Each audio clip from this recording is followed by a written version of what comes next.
I welcome you all on behalf of the Department of African Studies for the international lecture on the topic Comprehensive Refugee Response Mechanism of Uganda. This international lecture series was started last year and regular sessions have been organized under this initiative. This series is intended to bring together experts and professionals from around the world to share knowledge, insights and ideas on a range of topics and issues of India-Africa relations. नमस्ते।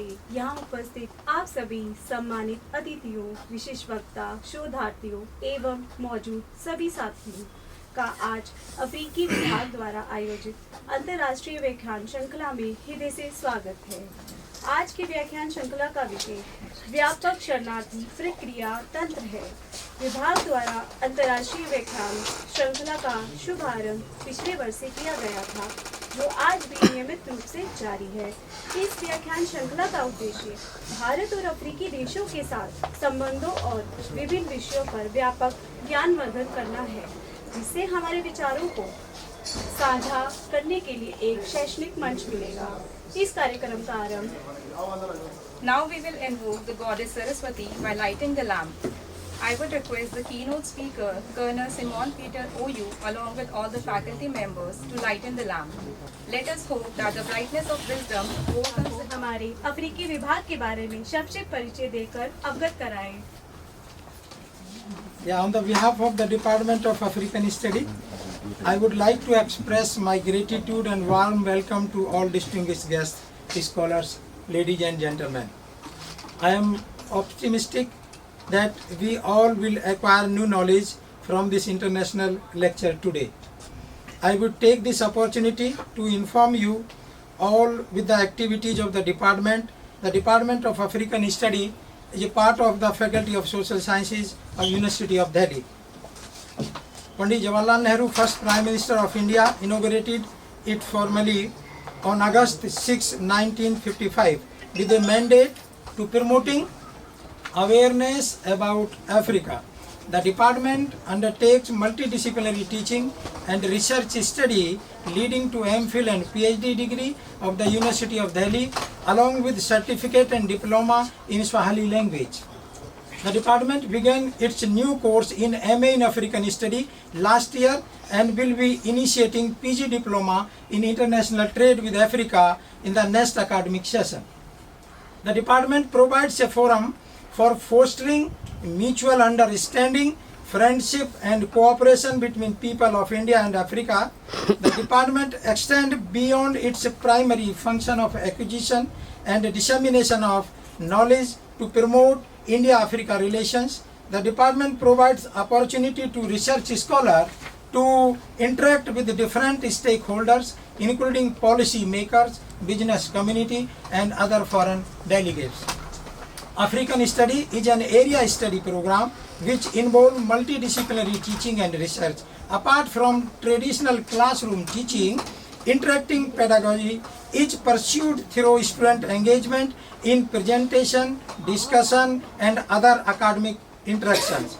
A holistic method of evaluation of students is undertaken which includes examination as well as classroom participation and involvement in academic activities of the department.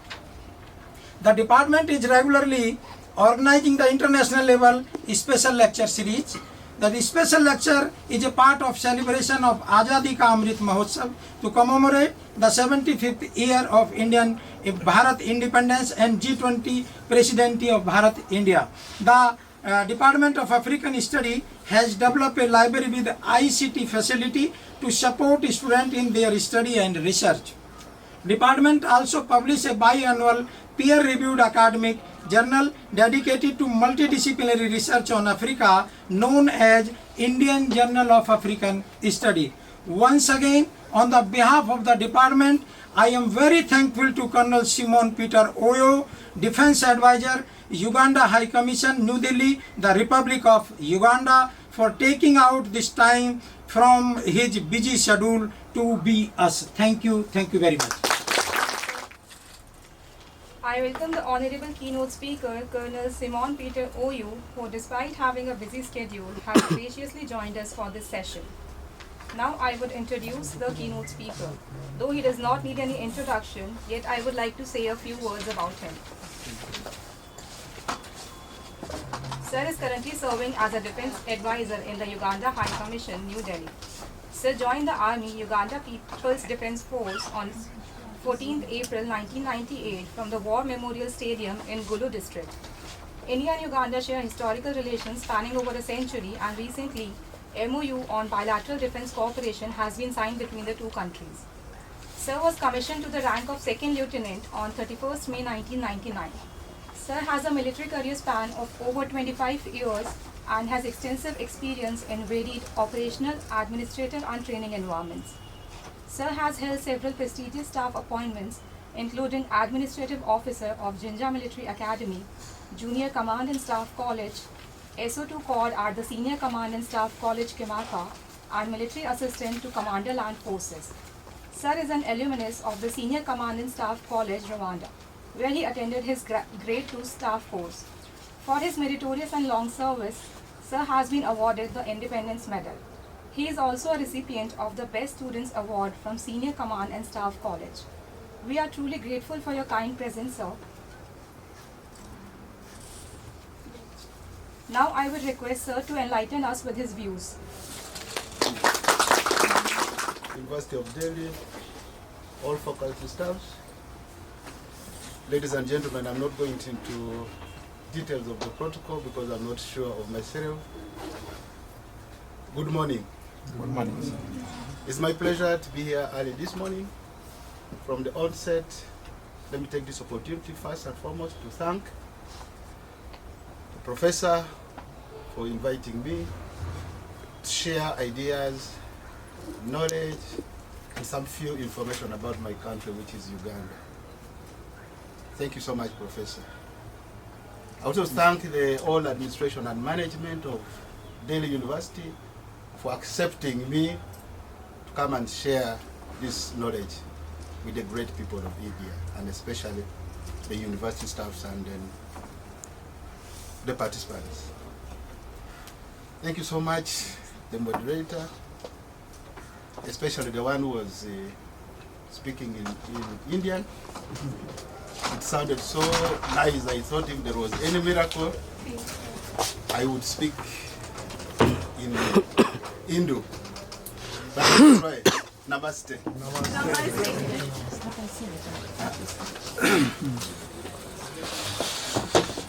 Yeah, I was invited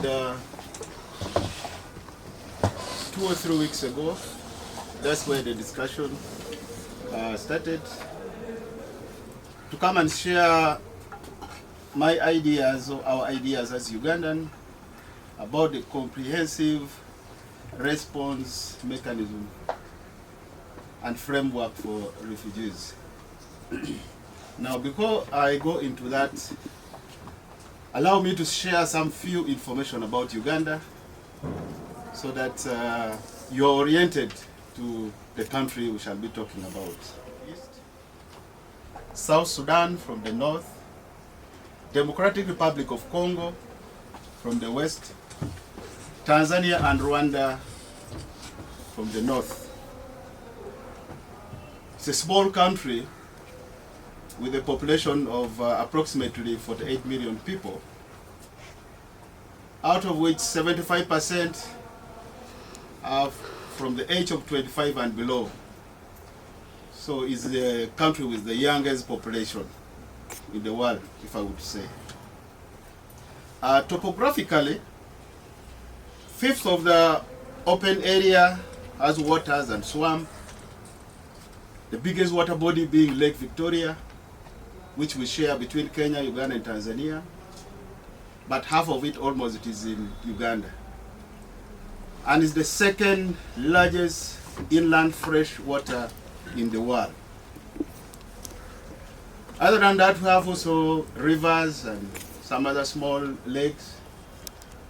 The most prominent one is River Nile, which flows up to Egypt.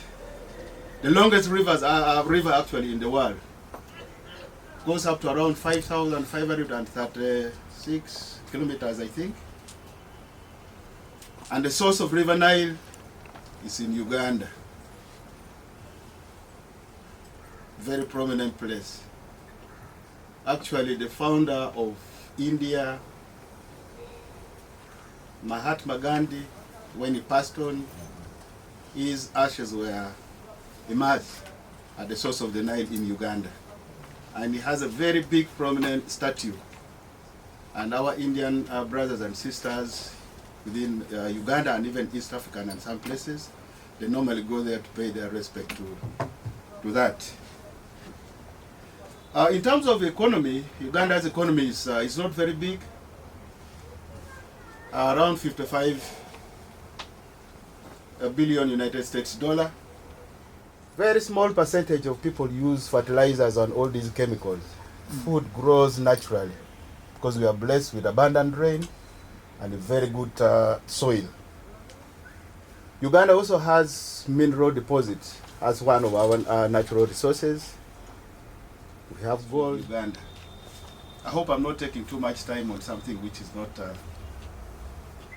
Now, Uganda was colonized by the British from 1894, and we gained our independence on the 9th October 1962. A week ago we were celebrating our independence, but this time we did not do it from New Delhi. We did it from Mumbai, because we were also launching our airline, Uganda Airlines, direct flight from Entebbe to Mumbai in India. The next 2-3 months possibly we shall launch Entebbe to Delhi. So the celebration for our independence took place in that state. Now, during the time of independence, President Apollo Milton Obote became our Prime Minister. And by then the cultural leader, the Kabaka of Uganda, was appointed as the executive president. However, in 1971, there was a coup. President Obote was disposed by his army chief of staff, General Idi Amin Dada, one of the most prominent Ugandans, East Africa, the Horn of Africa, and then the Great Lakes region. Uganda as a country has a long history of hosting refugees and asylum seekers since 1959. It is currently Africa's largest refugee hosting country. By 2018, Uganda was hosting 1,154,000 refugees and asylum seekers from over 10 countries within Africa. 785,000 from Southern Sudan, 284,000 from Democratic Republic of Congo, 33,600 from Burundi, 22,064 from Somalia, 14,313 from Rwanda, and 14,900 from other countries within Africa. Someone may pose a question. From 1994 to date, Rwanda has been very stable and peaceful. Why does Uganda still host this number of refugees? In 1979, the Ugandan forces regrouped with the help of Tanzania and disposed of Amin. An election was held in 1980, and Obote again became the president for the second time. But before that, we had other 3 people who acted as presidents actually. One only was the president for 68 days. That was Professor Yusuf Lule. Now, amidst all that, around 1985, the army commander by then again disposed of President Obote, and he became the president. Now, the 1980 elections had some issues. There was rigging. The current president of the country and the government, 27 men went to the bush with 27 guns and started the liberation struggle. In 1986, a new government came in force, and our current president, President Museveni, was sworn in as the president of the Republic of Uganda. Since that time to date, the country has been very stable. We are moving along the right political line. Economically, we have progressed. Socially, the people are more together than ever. So currently, he's still the president.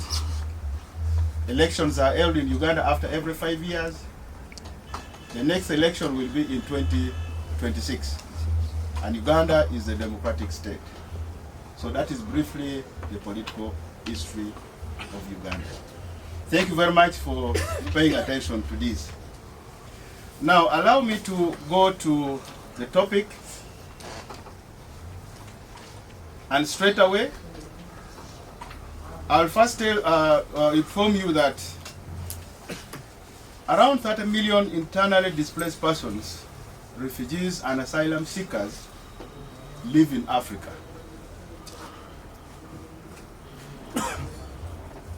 Millions, they integrate them into society. Some of them, Uganda became their home. They feel more safe, more secure, and they can be more developmental within Uganda than getting back to their countries. So this is the statistics of the refugees which is currently being hosted in Uganda. Now, beginning mid-2016, Uganda received 3 simultaneous large-scale refugee influx, coming primarily from South Sudan, Democratic Republic of Congo, and Somalia. Of course, you're aware of the instability in South Sudan,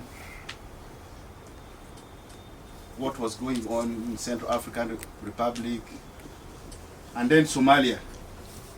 Another question you would also pose, Uganda does not share a border with Somalia. Somalia share borders with Ethiopia, with Kenya, with Djibouti.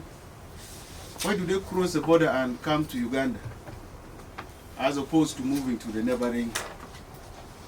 That's another question, which also we need to look at, or we need to interrogate. In spite of the large scale or influx of these refugees, Uganda as a country has still maintained the open door policy. We don't close our gates to refugees. We allow them to come, whatever circumstances, because Uganda stands as one of the countries which looks at everyone as a human being, as brothers and sisters. So when somebody is suffering from another country, it's like you're also suffering. And that's the open policy which the country has. Now, I'm going to take you through Uganda's refugee legal context and enabling programs, because the issues of the refugees within Uganda is actually enshrined in our constitution, and it has a legal basis which you cannot go against. Progressively, from 1951, the government of Uganda signed the Refugee Convention, as well as the 1967 Protocol, committing to protect persons fleeing persecution. That was in 1951 and 1967. Those were protocols which were signed by international organizations and also the African Union. Now, in 1969, our organization, African Union, had also a convention which talks about the treatment of refugees. Some few countries within Africa, they ratified that, and Uganda was among one of the countries which signed that agreement or that convention. And the convention was talking basically about the treatment, the reception and the treatment of refugees. So Uganda also signed that, and they committed themselves that they will abide by that convention.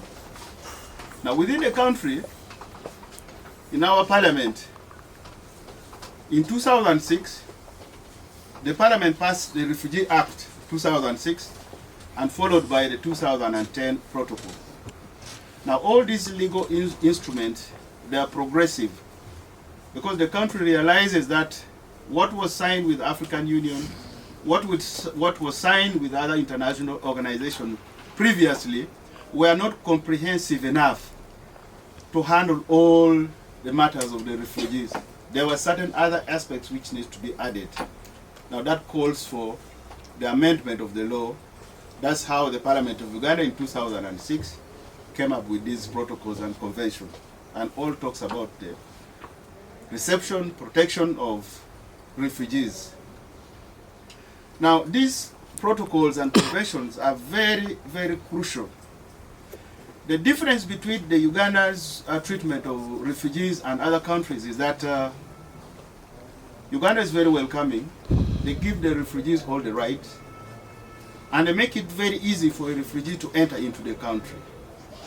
Some of the neighboring countries or other countries, the process of getting a refugee status is very, very, very tedious and sometimes a very long process.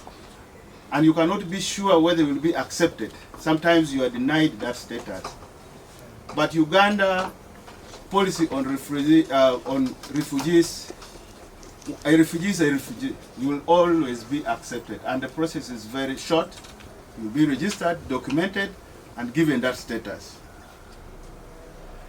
Now that's the legal framework from Uganda's side in terms of treatment of refugees. Uganda also has some other frameworks or mechanisms which has been designed by the government to support these refugees, because it is not only allowing somebody to come into your country as a refugee, but once he is in your country, then the person needs to be supported. So there are mechanisms which has been designed also by the country to support these refugees. Now in Uganda, the affairs of refugees is handled by a ministry, and it has a fully fledged minister responsible. There is Minister of Disaster Preparedness, Management and Refugees, who works directly under the office of the Prime Minister. He's in charge of refugees affairs as a country. Of course, they work hand in hand with international organizations like the UNHCR, that is United Nations High Commission for the Refugees. They are allocated some areas, normally different districts, depends on which area they come from. The refugees who normally comes from the Democratic Republic of Congo, we host them in Western Uganda, which is not very far away from their border. Now in the plans, they know that within these 5 years, this should be the development agendas or issues within different areas in Uganda. For example, they can say that this financial year we are going to have an infrastructural development like roads. We shall have this kilometer of road worked on in this area. We shall have the number of schools built, a number of health center established, and all those other issues concerning development. Now, our National Planning Authority have also included the refugees in the national plan. So when they're planning for the country, the plan also touches the refugees. That's also another initiative and a strategy which was led by the government of Uganda. Admission and rights. This pillar covers the rights provided under international law and domesticated in Uganda through the 2006 Refugee Act and 2010 Refugee Protocol, which was enacted by our parliament. Now this involves key aspects of access to territory, provision of individual documentation, freedom of movement, and rights to work. Now when a refugee enters Uganda, we don't restrict them. They are free to move. We don't cage them in a camp. Normally what happens, they are given a piece of land, given a plot of land. You can put your shelter, but you also have a garden. You can plow and plant So that pillar 1 talks about that, those rights, which are fully given to the refugees.